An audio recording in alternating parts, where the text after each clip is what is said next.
Olá, sejam muito bem-vindos. Hoje a gente vai fazer um tour, uma visita guiada pela incrível biblioteca química que existe dentro do nosso cérebro. Vamos pensar em cada neurotransmissor como se fosse um livro, sabe? Cada um contando uma história diferente sobre como a gente pensa, sente e age. Então, vamos começar essa exploração. Essa aqui é a pergunta de US$ 1 milhão, né? Como é que essa rede, que é absurdamente complexa, consegue se comunicar com tanta, mas tanta velocidade e precisão? A resposta, na verdade, está numa linguagem química super sofisticada. E é essa linguagem que a gente vai começar a decifrar agora. Olha só o nosso roteiro. A gente vai começar entendendo quem são esses mensageiros, depois vamos explorar os dois corredores principais dessa nossa biblioteca, dar uma olhada mais de perto em algumas famílias químicas bem famosas e, no final, entender como é que eles funcionam na prática. E pronto, chegamos! Estamos na entrada principal.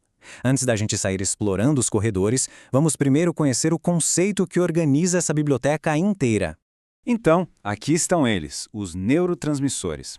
Pensa neles como os mensageiros químicos que ficam viajando entre os neurônios, levando sinais e permitindo que tudo aconteça, desde um reflexo simples até um pensamento super complexo. Eles são, literalmente, a base de toda a comunicação no cérebro. Bom, como toda grande biblioteca que se preze, essa aqui também é toda organizada em seções. A primeira grande divisão que a gente encontra são dois corredores enormes. De um lado, as aminas biogênicas, que, para simplificar, são compostos químicos baseados em amônia. E do outro, os aminoácidos, que são os famosos blocos de construção das proteínas. Vamos ver como essa estrutura se organiza na prática. E aqui está a primeira grande bifurcação. De um lado, as aminas biogênicas e do outro, os aminoácidos. Essas são as duas famílias principais, os dois grandes grupos. Entender essa divisão já é o primeiro passo para a gente conseguir mapear o sistema todo. Vamos entrar primeiro no corredor das aminas biogênicas.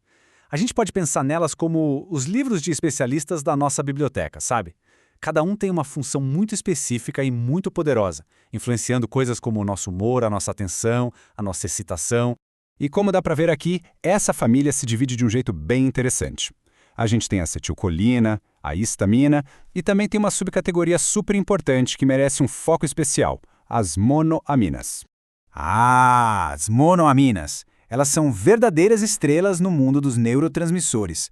Elas têm papéis cruciais em funções bem complexas, como a regulação do humor, do sono, do foco. Não é à toa que são alvo de muitos medicamentos psiquiátricos. Dentro do grupo das monoaminas, a gente tem mais uma divisão. De um lado, a serotonina, super famosa pela sua conexão com o bem-estar, com o humor. E do outro lado, um grupo com um nome que até impõe respeito, as catecolaminas. Ok, antes de mostrar quem são, é importante entender o que elas fazem. O nome catecolamina vem da estrutura química delas, mas o que realmente importa pra gente é a função. Elas são tipo a equipe de resposta rápida do cérebro. São elas que nos preparam para a ação, que focam a nossa atenção e que dão aquele empurrão na nossa motivação. E aqui está o trio dinâmico. A dopamina, que está super ligada ao sistema de recompensa, é ela que gera aquela sensação de prazer quando a gente completa uma tarefa ou come algo delicioso. E aí temos a norepinefrina e a epinefrina, que a gente costuma chamar de noradrenalina e adrenalina. Elas são as principais responsáveis pela nossa resposta de luta ou fuga, sabe? Quando a gente enfrenta um desafio ou leva um susto. Certo? Vamos voltar para o saguão principal e agora pegar o segundo grande corredor, o dos aminoácidos.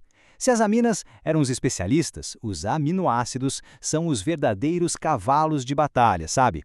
São os neurotransmissores mais abundantes de todo o sistema nervoso.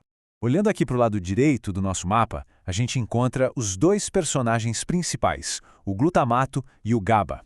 Se as aminas são os especialistas, esses dois são os generalistas universais.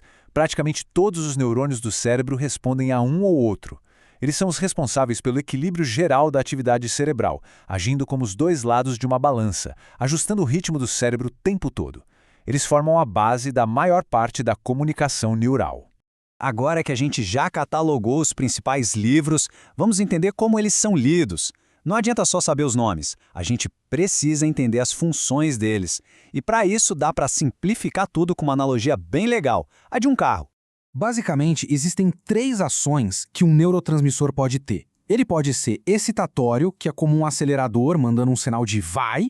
Ele pode ser inibitório, que funciona como um freio, mandando um sinal de para, ou ele pode ser neuromodulador, que é como se ajustasse o volume geral do sistema.